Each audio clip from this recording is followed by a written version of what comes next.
Hello. Hello, welcome back. Today I wanted to a quick a quick class on um, do you need a niche? And the short answer is yes. You absolutely need a niche. Now, I want to let you know that as a sexology coach, intimacy coach, you kind of already have a niche. The minute you say or tell somebody that you're a sexology coach or a sex coach or an intimacy coach, you're going to get a ton of questions. Um, Now, within that, there are drilled down niches, and I'm going to talk about that a little bit today. The most important thing to know is that if you have a niche, um, even beyond sexology, but any kind of niche is absolutely important to get clients because, as a therapist, you go on like these websites like Psychology Today, and there's hundreds and thousands of therapists on there. And then you've got like therapists who are like, I treat ADHD, I treat anxiety, I treat PTSD, I treat chronic pain. They've got lists of like, I treat divorce, I treat, 100 different things. And my friends, that will cause you to lose clients because it creates confusion. It creates confusion around someone that they want to see. Now, you may be like, well, if I drill down too narrow, I won't get any clients. And that's where you're actually wrong. It's counterintuitive, but I will say that the more you drill down and the less like lists you have on your website, on your profiles, the more narrow your focus is, the more clients you are going to get, hands down. So I'm going to give you some examples. Within the niche of sexology, you might specialize in non-monogamy, right? We have a coach here on staff that went through the program, and that's his focus. And you probably know who I'm talking about if you're in the program. But yeah, non-monogamy specifically for men and specifically for Black men or men of color, right? So super drilled down, super niched. And guess what? People come looking specifically for that. And people will also work with him around any non-monogamy, because if you're that specialized, well, people believe you and they trust you. Having a specialization builds trust. That's the thing that I think that is most important to recognize, is that builds trust. So some other ideas: non-monogamy, of course, is a really great one, but it's also really popular.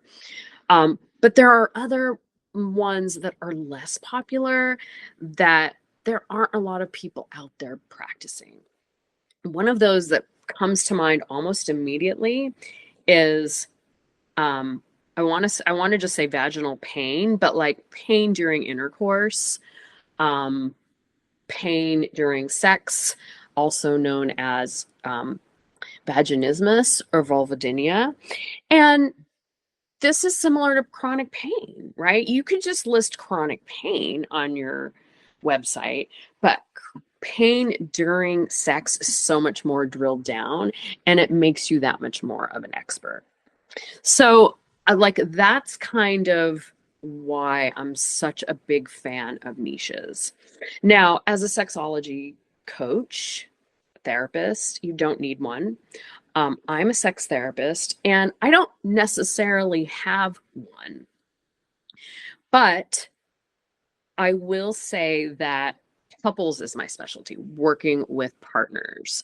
So I do get partners, like specifically, I'll get partners that are trying to open up their relationship or dealing with some aspect of non-monogamy, or partners that are experiencing desire discrepancies. Like, that's my niche: working with partners, working with couples. I'm like a trained family systems therapist, so I like to work with the unit, not the individuals. So that's pretty clear on my websites that I like to work with couples, you know. And it's kind of a given within couples that I'm going to be doing intimacy work, right? What else? What are couples you trying to usually work on? that's usually what it is, you know. And the funny thing about it is I'm going to be doing the gamut of work though. I'm going to be working on their relationship, their communication. I'm going to be working on their family histories. Maybe they're having difficulty with their in-laws. Like everything's going to come into play. I'm going to be dealing with anxiety, maybe some depression, maybe some trauma. Like I'm not going to list anxiety, trauma, PTSD, depression on my website because that's generic, right? I'm a sex therapist who deals with all of those things, right? So, who is your population? Get really clear about that. Maybe you just want to work with women. Then it's really important to get really clear that is your population. I work with women who are struggling in their relationships with intimacy, with that's all you have to say. But get clear about who. Get really, really clear about who is your ideal client. And then from there, kind of work backwards. So you don't want to say, I'm going to help you build self esteem. I'm going to help you, um, you know, like life transitions. I feel like that's all really, really generic. We do that anyway, right? If I was a coach that worked with eating disorders, I'm still going to be dealing with life transitions, anxiety, PTSD. You know, if I was a fitness coach, I'm still dealing with self-esteem issues, life transitions, trauma, PTSD. Like, but you want your audience to find you. Well, the people that are going to find the fitness coach are the people that are focusing on like getting healthier, getting more fit, eating more nutritiously, right? The people that are going to find a sex coach are the people that are struggling with their sexuality. But the root issues are going to be the same. So we don't have to list the root issues. We don't have to list that we work with anxiety. We don't have to list that we work with depression.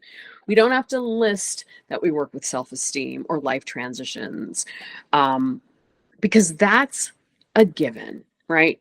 So figure out who your audience is and work backwards. So for your exercise today, I want you to write this down. Who is your audience?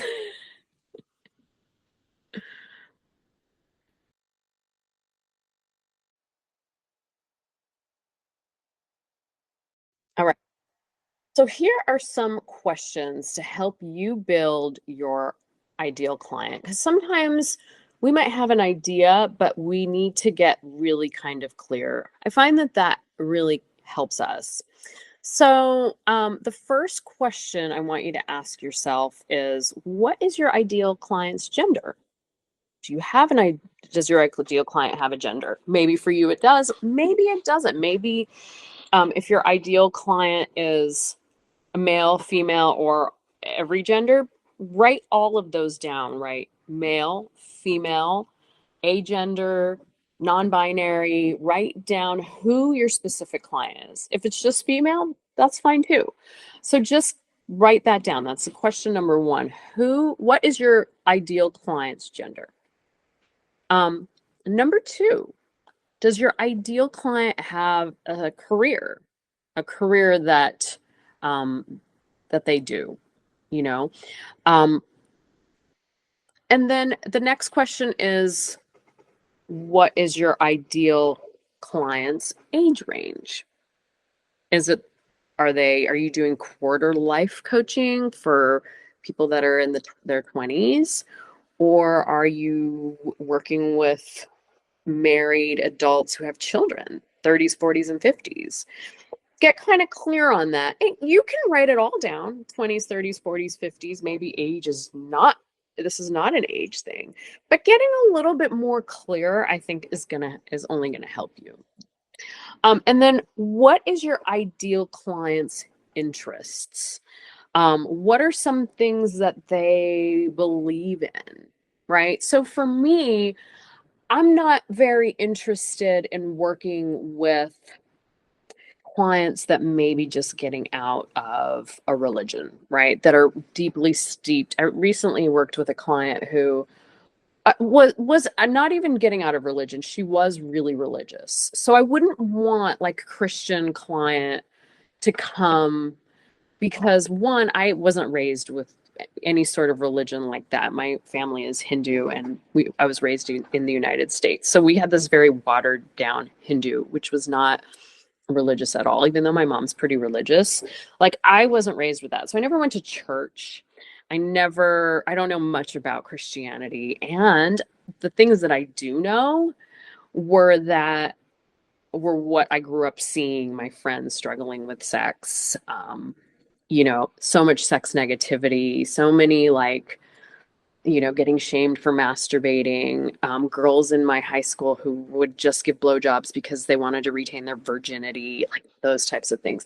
And that was completely like, I didn't understand it. So working with a client that is religious wouldn't be my ideal client.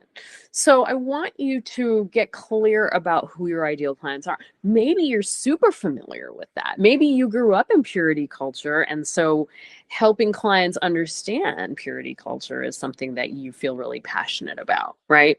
I want you to write those things down here. What are you so passionate about? What that you want your ideal client to also have that. And then I want you to write down in one sentence, describe the results that your work provides to your client. Like, get really clear about what you want to do for your clients, if you can.